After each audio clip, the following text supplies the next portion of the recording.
Oh, what's going on, family? Welcome back to Tariq Radio, and I am your gracious host. My name is Tariq Nasheed. Got my Mac and music ready so I can chop up good game with the family. I hope you guys are doing good. Now, y'all know last week I missed the show. I didn't do the show last week. I was out of the country. I was down in Haiti. We're doing some filming for an upcoming documentary about the Haitian Revolution. And that's going to be a doozy. And a lot of people are already asking about the Kickstarter for it and all that. And that's coming. That's coming. We're taking our time. That's definitely coming. But we got this documentary popping. And I was down there in Haiti. Beautiful people down in Haiti. Love the brothers and sisters out there. I talked about this a lot on my Ustream show Sunday. If all you guys who want to follow the Ustream show, the live Ustream show, that's every Sunday at 7 p.m. West Coast time. That's 10 p.m. East Coast time. And also, don't forget the ISM radio show that I do with my lovely co-hosts, Miss Sarah and Miss Chris. That's at ISM Radio, IZMradio.com. We do that every Tuesday, 2 p.m. West Coast time. And also, you can subscribe to that show on iTunes. And this show here, the Tariq Radio Show, we do that on Wednesdays. For those who don't know the schedule, all the new listeners. But there's a lot of stuff we got to talk about today. But I'm here. We're going to chop up some real good game on today's show. A lot of stuff we're going to cover. But let me get a couple of calls from the family. A lot of folks on the phone right now. What's up? Who's calling? Hello? Hey. Tariq! Hey, who is this? This is Tabitha calling from Indianapolis. I tweeted you the other day under, I think it's Tab Money or Money Tab. Oh. I also follow you on Instagram about all of your hidden colors. And I also had to buy another number 4 because I had to pass it out as a gift. Oh, there you go. go. What's going on? What's the topic? I am so happy to hear from you. I'm on plantation too. I'm at work. Oh, there you go. Well, you know, we talk about everything. So what's on your mind? What are you thinking about? What's on your mind? What's on my mind? Okay. I've been dating this guy with this girl at work trying to record me, so I ain't gonna let her hear it. She's trying to record me and put me on blast. Uh-oh. Okay, I've been dating this guy, right? Okay. And, Go ahead. And he's a little bit older. Well, he's about 5 years older. Now, how old are you? Wait. How old are you? I'm 44. 44. Okay. So he's yeah. You getting a 50-year-old dude? Okay. Yeah. And so we've been messing around for about 2 years. Okay. Nothing real serious, you know. But I really like how the relationship is going. Is like he's not my man, I'm not his woman. Okay. And you know, sometimes my friends or something like, y'all, he ain't made you his woman yet, and yada yada yada. But I'm cool and I'm happy with how the relationship is going. I mean, it's no stress, it's no titles. You know, when we get with each other, we do what we do, and he makes me happy and I make him happy, and I'm cool with that. Is there anything wrong with that? No. I'm just happy how everything is going, with me and him. It's no drama, nothing. Yeah, I mean, you're not trying to rush anything. How long have you been dealing with this brother? It'll be 2 years in February. Okay. Now, he's not trying to press you for anything extra, is he? There's no pressure on either side. None. Okay, my thing is if you're content and he's content, don't let nobody else try to pressure you guys into anything that you guys don't want to be in. If you like the way the relationship is moving and it's smooth, that's cool in the game. Now, if this guy starts to want more or you start to want more out of the relationship, do you think he'll trip out? Mm-hmm. Well, I've asked him about his past relationship, and I know he used to deal with what I would like to call is a Gerber baby, because it was somebody in their 20s. Yeah. And he was like, and he didn't really like, the things she was doing, and he was like, well, after I broke up with her, I just told her I wasn't going to be with anybody. And I'm like, well, that's kind of low-key not fair, because I had nothing to do with your choice. Yeah. You chose to lay with a Gerber baby. So now I got to pay for what she did, but if that's how you want to get down, that's fine. But I don't have any pressure, but I also do wonder, because I do want to be in a relationship, but I'm not pressuring and I'm not, saying anything to him about it. But I'm also dating other people, not busting nobody else down but him. Right. But I'm also dating other people. So if I find somebody else that maybe that I can vibe with and we on the same page, then I'm gonna have to probably charge him to the game. That's a possibility, but if my thing is, if you guys are cool, you guys are in a cool comfort zone. I'm surprised y'all haven't moved in. Y'all haven't moved in with each other after 2 years. 2 years is kind of a long time. No. I don't want to move in with anybody. I don't want to compromise, and I don't want to have to be considerate of anybody's space right now. Right, I really like going to his spot, just kicking it. Now, how many kids you got? I have two. I have a 20-year-old and a 16-year-old. Okay, so they're big kids. They're almost out the house. Okay. Yeah. Okay. Yep. And does he have any kids, and are they living with him? She has a 21-year-old, but she's in Colorado. Oh, okay. Cool. So y'all go over there and y'all do the middle-aged do. Okay. That's cool in the game. Yes. So, yeah, y'all just chill. Just keep it the way it is. Don't put no pressure on each other. Y'all been through enough. Sometimes people just need to be with each other. Just chill with each other and just kick it and just let it do what it do. No pressure. You feel me? Yeah. So you guys are good. Y'all good. I'll tip some Hennessy to you, man. Thank you for the call, baby. All right. Young lady out there got her an old school player, making it do what it do.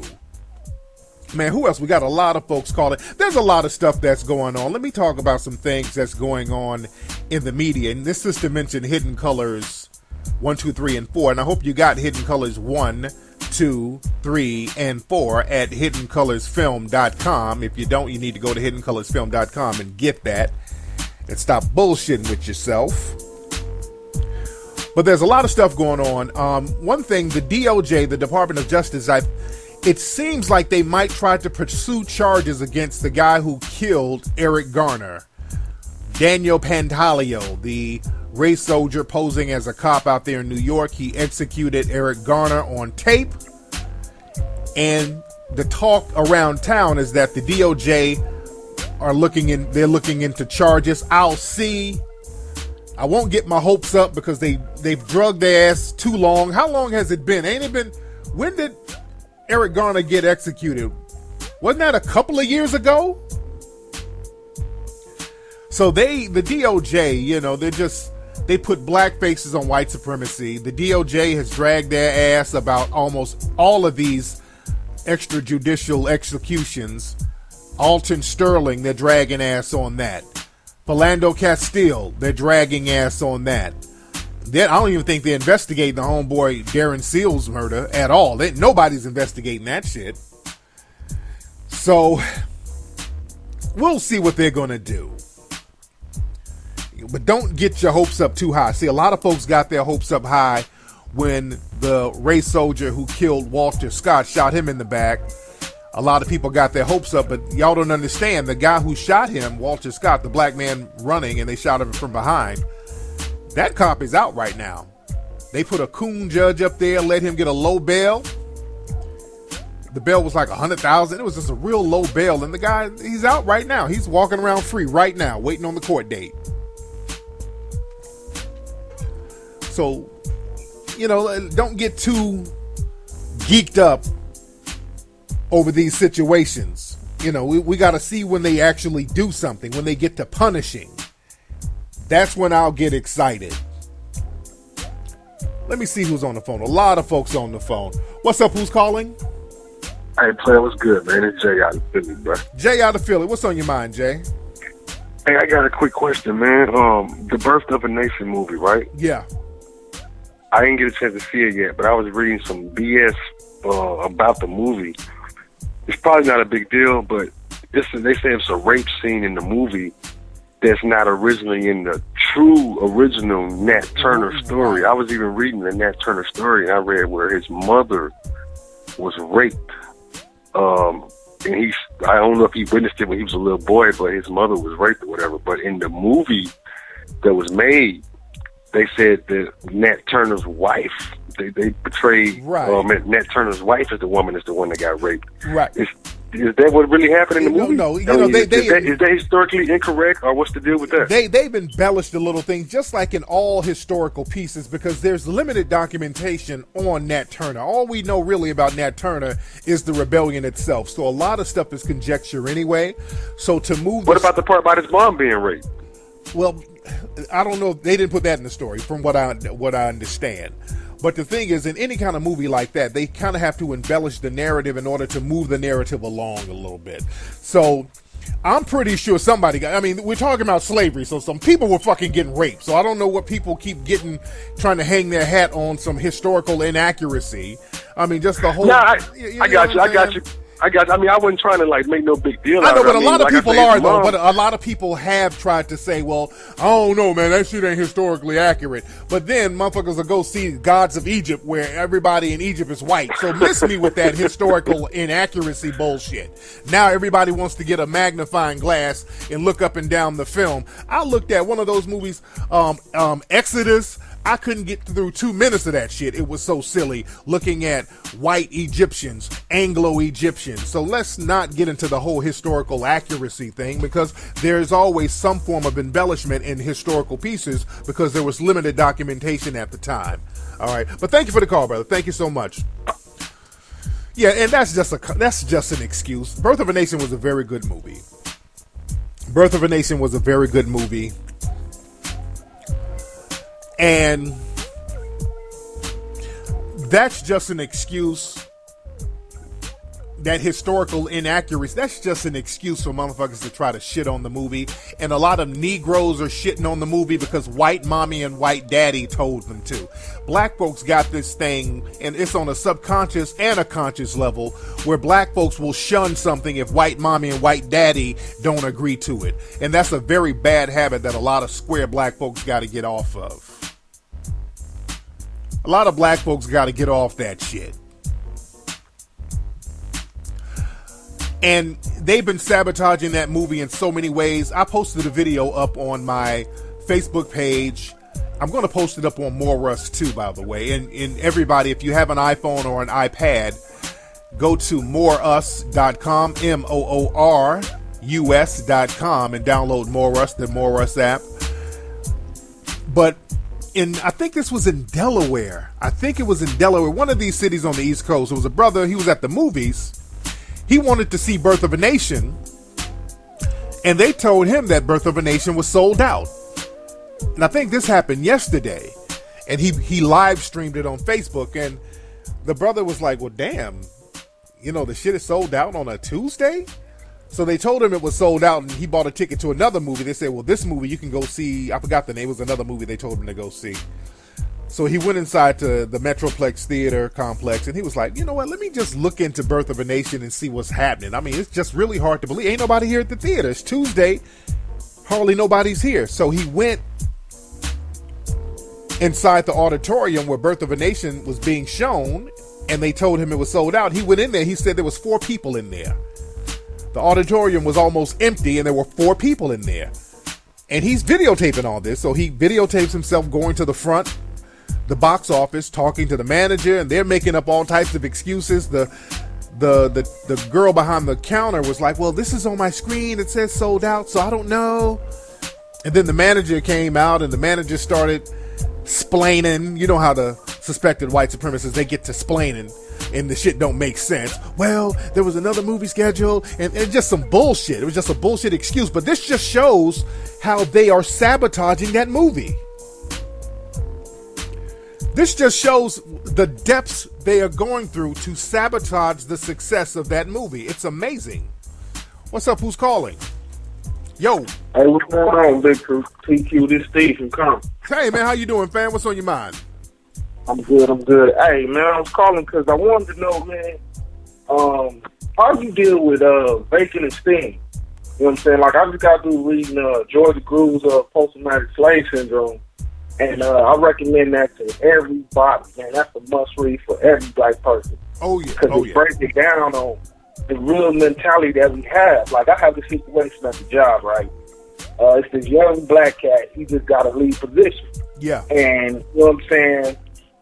And when she was talking about how when we see another black person in the position above us, like, we kind of get, you know what I'm saying, mad about it. Like, jealous of him taking that position. And I'm starting to notice that at the job, so I'm trying to back him up as much as I can, but it's like I'm really seeing it, like, people talking bad, and I'm like, but if you was in that position, you would want your, you know what I'm saying, your workers to back you up. Right. So it's like, I mean, how you deal with that? Man, the thing is, you try not to get into what I call them plantation games at the job, because that's what they want. They want black folks to get into these plantation games and this stuff where cats are hating and bickering against each other, because that is a slave mentality that we have to purge from our mind. That's so much a slave mentality, because we don't act like that with whites. We don't act like that with Asians. Yeah, man, I was saying that same thing. I'm like, now, if this was a white dude in position, man, you'd be hot-footing, yes, sir, and what you need, and you know what I'm saying? It's like, man, come on, man, you supposed to be backing his brother. He's doing his thing. And that's why, you know what I'm saying, anything he needs, hey, I got it, don't trip, you know what I'm saying? Because I really see how we build that negativity on not letting each other get ahead just because we not in that position. Exactly. And the thing is, we put extra tax on other black people too. That's a very bad habit we have. Yeah. Like if we got a business, we respect the most but don't want to give it back. Right. And the thing is, if an Asian person, if a black person goes into an Asian business, and Asian business owners, they disrespect black people all the time. They talk to black people through bulletproof glass.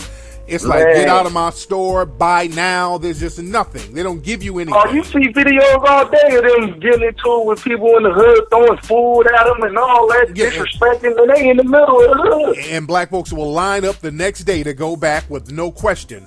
But let a black business owner who's doing the right thing, who's courteous to everybody, black folks will look for every excuse in the world to not patronize their business. Oh, man, you had an attitude with me. Fuck this, I'm going to boycott your business. We got a lot of that shit. Man, you speaking the truth, man. So and I caught that video of an old boy at the, you know what I'm saying, at the theater, you know what I'm saying, really breaking down the game, man. Like, I went and saw it 3 times. You know what I'm saying? Like, on some real, like, just because. Yes, indeed. It's a very good movie, man. But thank you for the call, brother.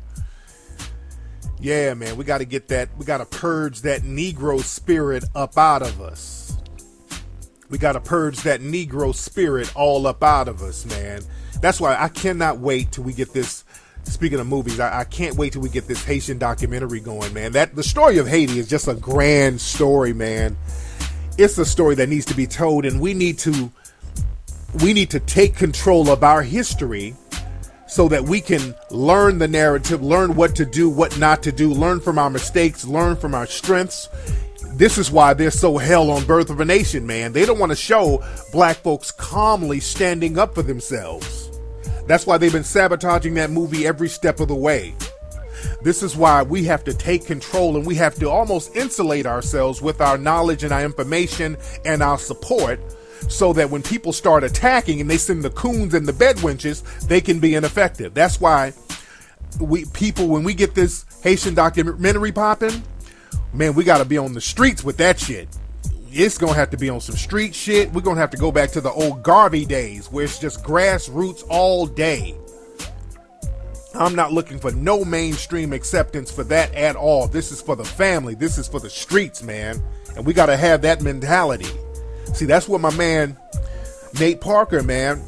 Nate Parker was trying to go and wiggle his way through the industry, and they've made it very clear. We're not letting you use this movie, which is a great movie, but we're going to sabotage it and besmirch your image so you don't get to be a power player in our system. So, I can't wait till we get our documentary popping about the Haitian Revolution, man. We're going to show up and show out with this thing. But let me talk about what we're talking about today. Today's topic, I'm talking about the real life Michael Myers. That's today's topic. The real life Michael Myers. Now, as we know, a lot of stuff has been happening to black folks, especially recently. And the ancestors are speaking. I don't want to get too spiritual, but I'm going to get a tad bit spiritual because we are spiritual people, and I do believe in spiritual energy, and I believe that the ancestors speak to us, and I believe the ancestors make moves. I listen to the ancestors. I'm one of those people, I listen to the ancestors, and sometimes there's something that tells me to do something and I do it. There's something that points me in directions at certain times, and I do that. A lot of times the ancestors speak to us. Sometimes we don't want to listen to the ancestors. But we got to start listening to the ancestral spirits that's guiding us. You know, when we did the Hidden Colors, the first Hidden Colors film, the ancestors spoke to me. The ancestors told me to get up and go to Australia. That was the thing that kind of sparked me doing the Hidden Colors film. Because when I went to Australia, I saw the way everything was out there, and I saw the vibe and the energy and how they did the Aboriginal people. And that let me know the same thing could potentially happen here. So that really woke me up a lot, and that was the ancestors waking me up and directing me. So I came back and did the Hidden Colors series, and while I was doing it, all the pieces were just falling in line. That's why the film series became so successful. I listened to the voice of the ancestors directing me. And just like with this new Haiti film we're about to do, man, that's the ancestors talking to me. This is why I know it's going to be a huge success, because sometimes a lot of people are shocked that I do stuff very fast. It's not that I do it fast. I just listen to the ancestors and I don't question them. The ancestors told me to take my ass to Haiti, because I'm working on another film. I'm working on a narrative film, but just something said, hey, go to Haiti. That's why a few weeks ago on Ustream, I'm like, I need to go to Haiti. So I went there and hooked up with a magnificent sister down there, Biana Bello. Biana Bello is just amazing. She's like the godmother of Haiti down there. Very well respected sister. And I learned so much and so much game and so much information just on my trip there for a couple of days. Just so much shit down there that I picked up and learned and got up on, and I can't wait to put it in film form. And I got to go back down there because there's so much more extra stuff to soak up, and it's a story that has to be told, because we need to hear that story now, and the ancestors want us to hear that story. And the ancestors are conjuring up punishments for evil and wrongdoing. The ancestors are acting fast. The ancestors and the universe. You notice these hurricanes that's crashing? A lot of stuff happening. The ancestors are conjuring up. And I talked about this almost curse-like thing that's happening in Central Florida. Ever since Trayvon Martin was allowed to be executed by those filthy, disgusting racists out there in Central Florida, not just Zimmerman, because there was a whole bunch of people who enabled Zimmerman. That whole area, Sanford, Orlando, Central Florida, that whole area has been getting hit with all types of crazy shit. Natural disasters, floods, hurricanes, fires, mass shootings. You know, they shot that club up out there. Alligator attacks. Alligator ate a child out there. And God bless him. I don't like to wish anything bad on children at all. But so many negative things have been happening in Central Florida. And I believe that that's karmic energy. And karma goes for coons and sambos too. A lot of these coons out here are getting wake-up calls. A lot of these people who act as minions for white supremacy, the ancestors, they're dishing karma out to them. Just like Ken Thompson up there in New York, who allowed a Kai Gurley to get executed by that Asian race soldier token white supremacist. Peter Liang. Black people put that man, Ken Thompson, in office, and he turned and sold the whole black community of New York out and allowed an innocent black man to be murdered with impunity and let the killer go. That was Ken Thompson who orchestrated that, a black man. And a few months after that, this man immediately got cancer and died. Months after he did that. That's karma, and the ancestors ain't playing no games. Now, in Oklahoma, an innocent black man, Terrence Crutcher, he was having car trouble. Was this like a month ago, right? Terrence Crutcher out there in Oklahoma, he was having car trouble. These race soldiers came out there with helicopters and cop cars, and they executed this innocent, unarmed black man in cold blood right out there in Oklahoma. And they charged the female cop who did it. She was the only one charged, but there were so many other cops involved, and they gave her a bullshit ass charge that's going to be dropped and dismissed the minute they go to court. They deliberately gave her a very weak charge, and it was only one count, and that shit is going to be thrown out. It's going to be dismissed. It's a very weak charge, so they already set it up for her to go free. And this was a family man had children, executed this brother in Oklahoma. Now, right now, in the state of Oklahoma, they are under siege right now by a real-life Michael Myers. There's this suspected white supremacist out there in Oklahoma right now. They haven't even caught this guy. His name is Michael Vance. Now, Michael Vance, he was a child molester. He was going to court this week on a child molestation case, so he went on a killing spree. He killed a couple of his relatives. He decapitated or tried to decapitate the people that he killed, and these were his own relatives. I think his aunt and uncle, something like that. He tried to cut the man's the head off and tried to cut the woman's arm off. He shot 2 cops. The cops survived. He shot a couple of more people, and he escaped. And he shot a woman and carjacked her. He's been carjacking people. He's all over the state, just causing complete terror. The state of Oklahoma is damn near on lockdown. They had to close down schools. And because it's around Halloween season right now, little haunted houses and all that stuff that they have out there, they had to shut those down because this guy is still on the loose. And also a couple of days ago, while he was on the run, he was live streaming on Facebook, showing his gun off, kind of bragging about his crime sprees. His name is Michael Vance. And this is very ironic. I mean, they're going through a real life Halloween Michael Myers situation. You got a real straight up deranged killer on the loose around Halloween, terrorizing Oklahoma right now. People out there are shook.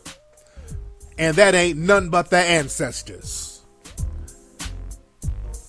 That ain't none but karma coming back for allowing that black man to be executed. Karma is coming swift and fast. This ain't me. This is the universe talking.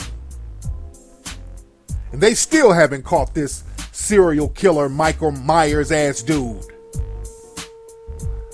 And you know what's very interesting about this guy? Because the guy, Michael Vance, the killer, on his Facebook page, and the media's downplayed this, he's a Trump supporter. You know, you can look on a person's Facebook page and see the people that they like. He likes Trump and he likes Sheriff Clark. Those are some of the people that he liked. So this is what makes us suspect that he's a white supremacist. And what's interesting, his jail record and all that states that he's a white male. Even when they had the original APB looking out for the guy, the All Points Bulletin, they were saying, hey, be on the lookout for a white male, 5'10", 135 pounds, be on the lookout. Now, because this guy is, and also I forgot to mention, the guy has AIDS. That's another thing. And he is vowed to spread AIDS to anybody he comes in contact with. That's another thing I forgot to leave in. I mean, this guy is a monster. He's an AIDS-infested serial killer, deranged psychopath that's running around the state of Oklahoma, and nobody knows where he is, and he's just popping up, killing people, popping up, shooting people, popping up, carjacking people, and the whole state is shook right now.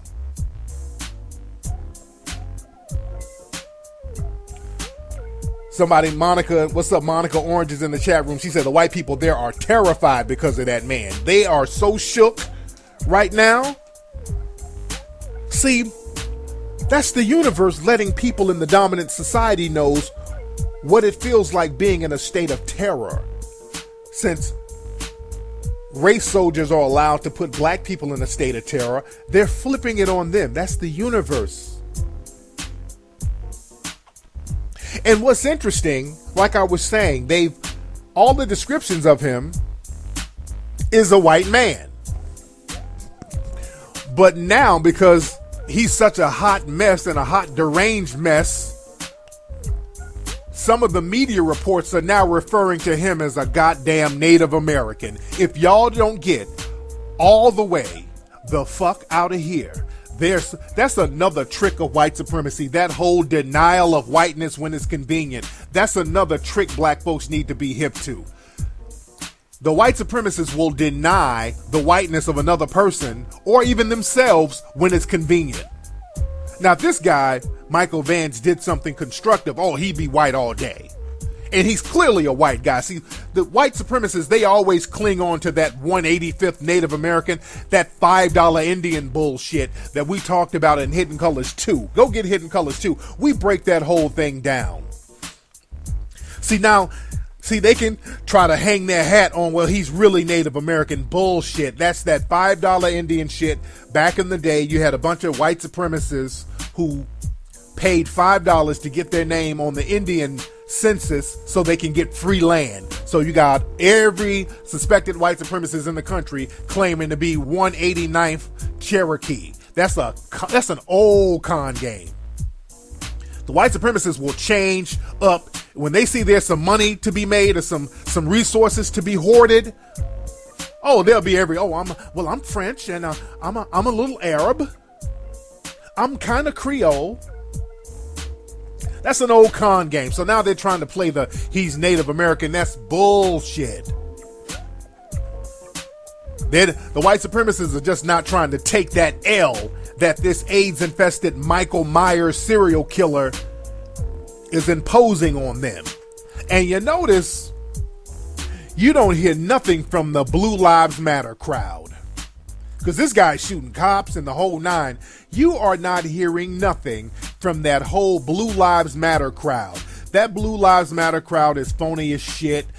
They only come out when it's a black person committing a crime or some type of retaliation against police.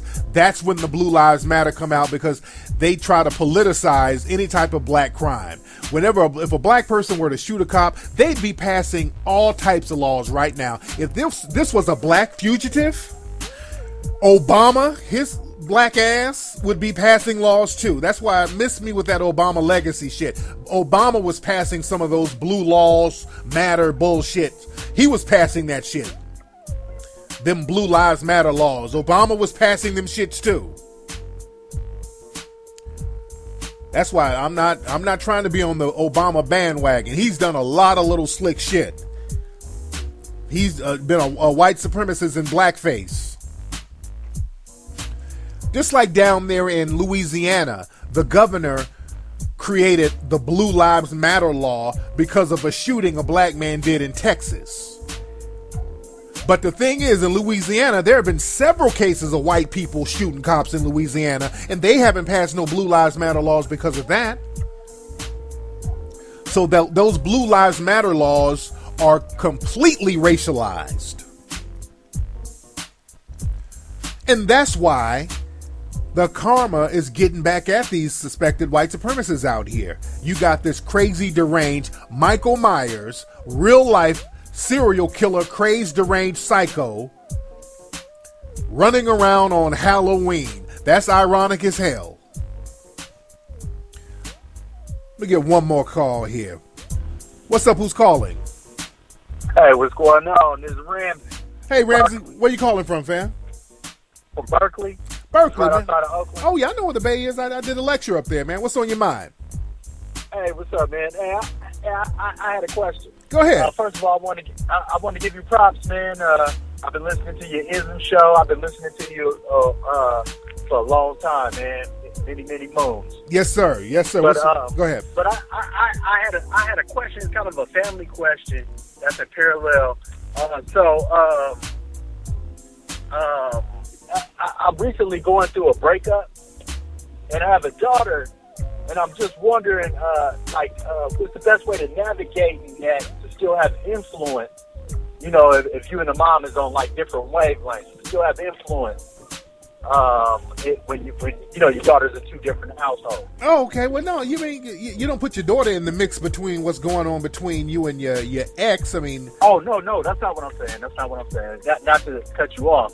I wasn't asking that. What I was asking is, you know, the influence. So you know that she's still conscious, still have the esteem, and still, you know, that she's still soaking up the game. Right, that's what I'm trying to tell you, brother. That's what I have a daughter who lives. My bad. Yeah, I have a daughter who lives in two households.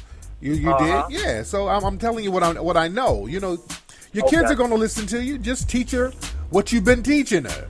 You know, she'll listen. She's going to listen to you, and you know, hopefully you and the mom are on the same page too. Even if the breakup was bad, you know, the kid is going to listen to what's right. And you always still try to maintain a cool relationship with the ex. Now, how long were you and your ex together? Oh, wow, like 6 years. Oh, y'all were together for a minute. Too long. Now, how old is your daughter? My daughter's 4. Okay. Man, I hate to see people break up. 6 years, that's a long time, man. I know, we needed to, though. When did things go sour? You know what? Things went real sour when we moved in together. I think that's when you really get to know each other for one. Something, and honestly, my antennas really wasn't on point, man. A lot of times you see little things, and then they magnify when you get to know them better. You know, even though 6 years is a long time, I realized I feel like I didn't even really know her. You know what I'm saying? Now, did she end up creeping with like another nigga? Was she corresponding with another? That happened too. Yeah. That's why. That's really the only reason guys will break up with a chick. Really, is if she's that was like the nail in the coffin. But there's other shit going. I understand that. That's going on too. There you go. All right, but I feel you, man. Thank you for the call. Thank you, because I want to say what I got to say. And he's one of these dudes that's going to cut you off, and I want to drop some game. But that's really the reason why a dude will for real cut it off. That's the nail in the coffin right there. When a motherfucker break up and y'all splitting up with the kids and all that old shit, if y'all were in a real relationship. I ain't talking about a couple of people who are just kind of friends with benefits or whatever.